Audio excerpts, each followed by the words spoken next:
Introduction on language and communication.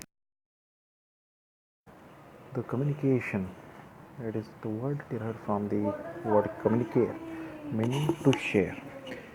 The communication is the activity of conveying the information through the exchange of thoughts, message, information, or your ideas as by speech, visuals, signals, written, or behavior.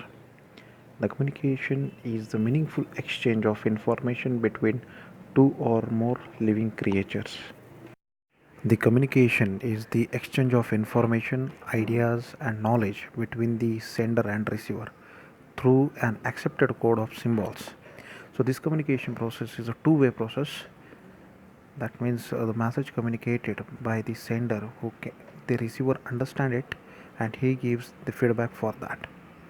The Merriam-Webster dictionary describes the communication is like to transmit information, thought, or feeling so that it is satisfactorily received or understood.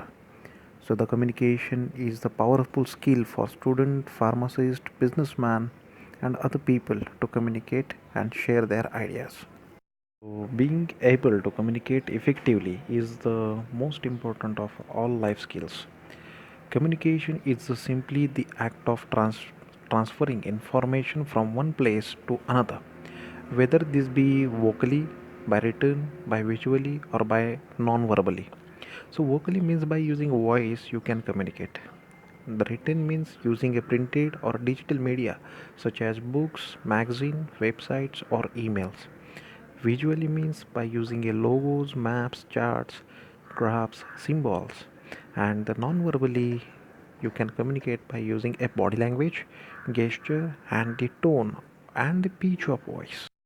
The communication is a series of experience of hearing, smell, taste, seeing, and by touch.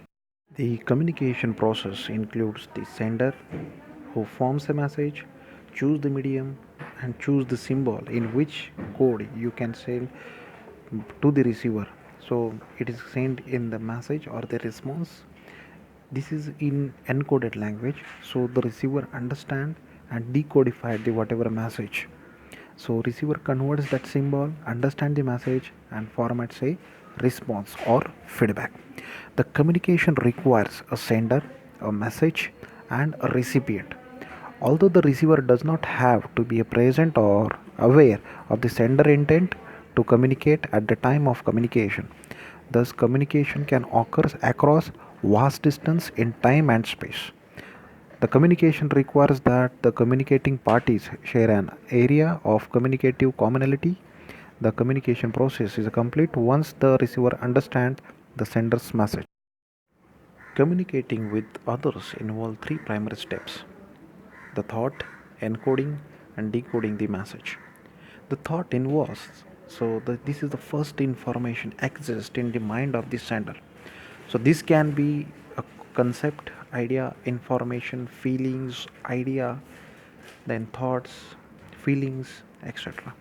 The encoding means the next a message is sent to the receiver in words or symbols.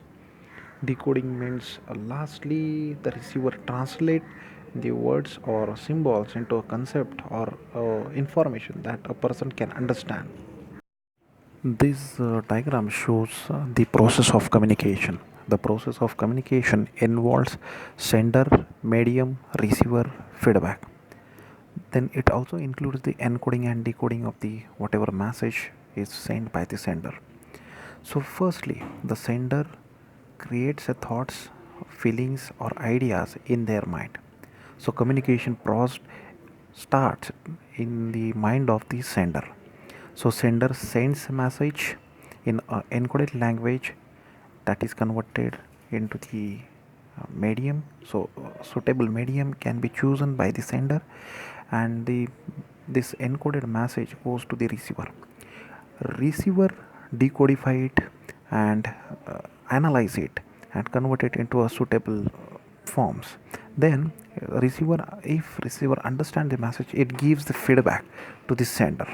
Picture says that the image is created in the mind of the sender, so it is get converted into the codified language that is a tree, that word is created, and this message is sent by the sender to the receiver.